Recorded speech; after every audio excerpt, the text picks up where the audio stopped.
dia grande para SGB, com o lançamento de uma app, que agora chama Mi Pension. Como ministro encarregado com o SGB Seguro, nós estamos sumamente orgulhosos de todo o trabalho que a BIM está fazendo assim desde algum ano acaba no processo de digitalização.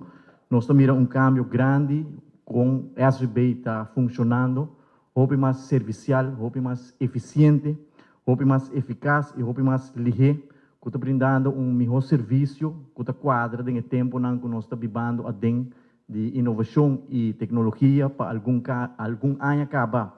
A SBB está sendo inversão significante para melhorar o serviço que nós estamos dando na turma cliente e com o lançamento de app de que agora chama Mi Pension Seguro, tem outro step grande de melhoração de serviço que está brindando na cliente.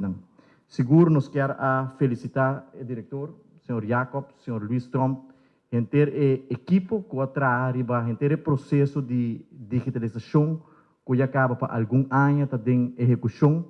A SGB tem uma visão e bonita de essa que nós laga essa aqui somente uma visão, sino ela percorrer para executar a visão aqui também para ter uma melhor qualidade de serviço na cliente. O portal Mi Pension, agora lançado em 2016, com a meta para pensionado prende documento, de maneira jaar op café e inkomensverklaring.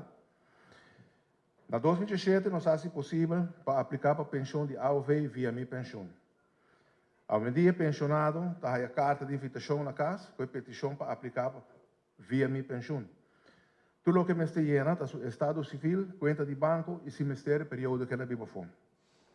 Mi Pension está conectado com o PRAS, dus toda aplicação assim via Mi Pension, também automaticamente para PRAS, onde o beoordelaar toma essa aqui over e te sigue processando.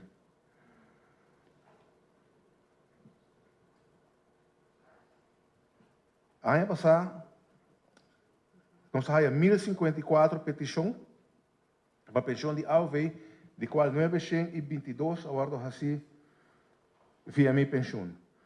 E ano aqui, até agosto, nós tínhamos 630 petições, de qual 609 agora assim via portal Mi Pension. Isso aqui tem 26% de toda petição está dentro via Mi SVB.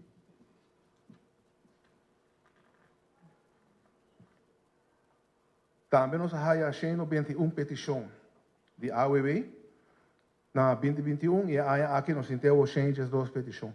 Toda petição de AOV está ordem assim via e-mail ou video calls.